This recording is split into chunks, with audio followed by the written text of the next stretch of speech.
Hola queridos televidentes, el día de hoy les tenemos una nota exclusiva desde Zagreb con Ana Paula Hunda. Hola Ana Paula. Hola Juan Sebastián, saludos amigos. Como mencionamos antes, me encuentro en Zagreb, donde se empiezan a organizar los eventos públicos para conmemorar la guerra con Serbia ocurrida en 1991. Este evento histórico bautizó a la independiente República de Croacia e instauró uno de los casos más controversiales frente a la Corte La Internacional. República Federal Socialista de Yugoslavia, el primer sujeto internacional pleno, fue una unión de repúblicas balcánicas conformada por diferentes pueblos y etnias con un alto grado de nacionalismo.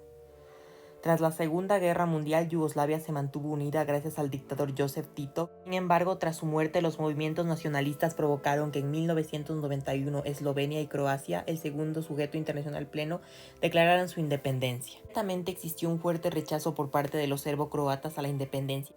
Esto causó que el 21 de diciembre de 1991, la recién formada Policía Serbo-Croata y los miembros del Partido Democrático de Serbia en Croacia proclamaran la región autónoma serbia de Krajina, quien, carente de subjetividad plena, abarcó las regiones de Eslavonia Oriental y Occidental, Banovina-Banija, Kordun, Lika y Dalmacia, ejerciendo como un estado. En la primavera de 1991, la Armada Nacional de Yugoslavia, sujeto limitado, interviene en el territorio croata para apaciguar los enfrentamientos entre las regiones independientes y Croacia. Sin embargo, el discurso de Slobodan Milosevic, líder de Yugoslavia, sobre la Gran Serbia provocaron desconfianza entre los croatas de las regiones independientes.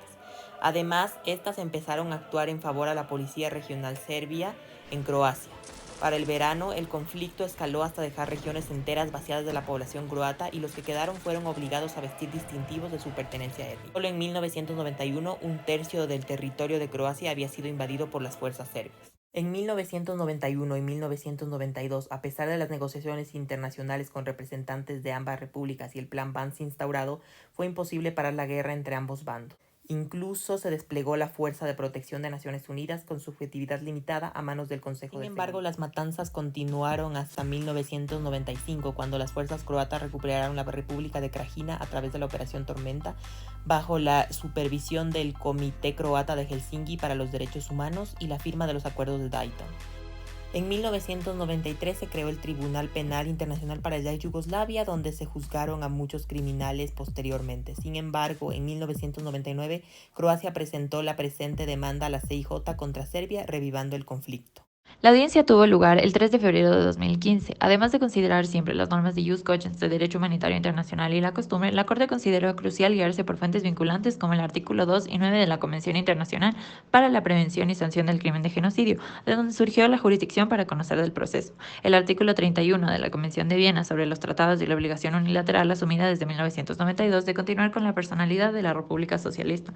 Asimismo, fuentes auxiliares como jurisprudencia, la sentencia sobre Bosnia y Herzegovina y las obtenidas contra los criminales de guerra del Tribunal Penal. Doctrina de la Comisión de Derecho Internacional. La Corte consideró necesario identificar dos elementos circunstanciales que hacen el delito de genocidio tal: el meus rea o dolus speciale, referente al deseo de exterminar al grupo étnico o religioso, y el acto reus o aquellos actos genocidas como tal. Como demostración del deseo serbio de sistemáticamente aniquilar a la población croata, hemos identificado 17 factores que demuestran individual y conjuntamente que este grupo étnico era víctima de un plan. A pesar de haber examinado ciudad por ciudad, Croacia no pudo demostrar genocidas que se marcaban en el artículo 2 de la Convención, matanza de miembros de un grupo y causar daños físicos y mentales severos a miembros del grupo. Ni los testigos croatas ni las imágenes barbáricas de los actos de varias ciudades convencieron a los jueces. Así, la Corte no identificó un deseo dolus especiales por parte de Serbia de exterminar a la población croata, por lo que se rechazaron las pretensiones del Actos autor. reus de genocidio dentro de la definición dada por el artículo 2A y B de la Convención no fueron cometidos con la intención requerida para ser caracterizado como acto de genocidio.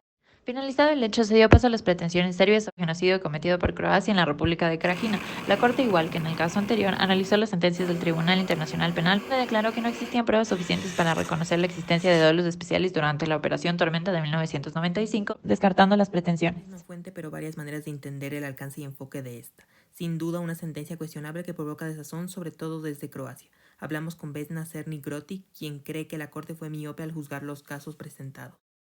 La gente croata frente a la Corte Internacional de Justicia en este caso.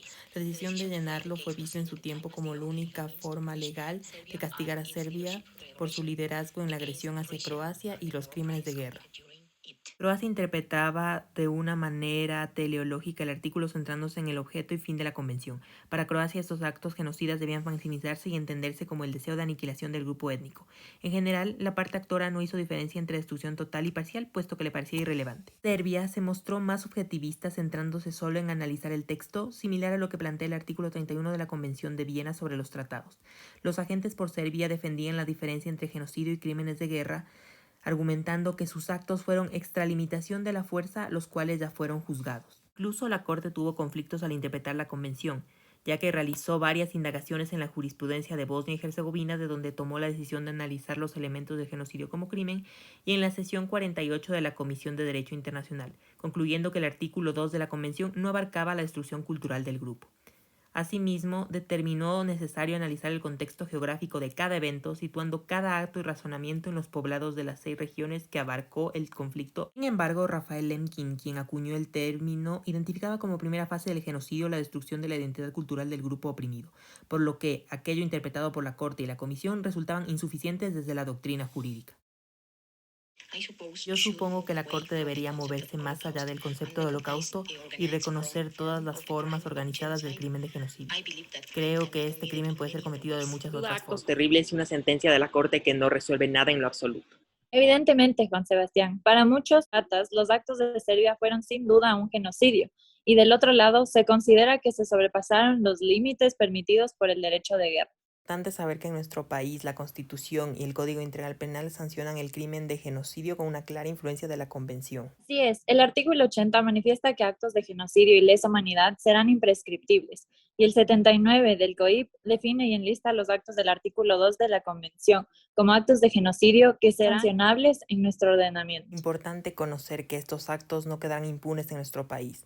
Gracias, Ana Paula, por compartir este momento. Te deseo la mejor de las suertes. Gracias a todos nuestros televidentes y a ti, Juan Sebastián. Hasta una próxima entrega.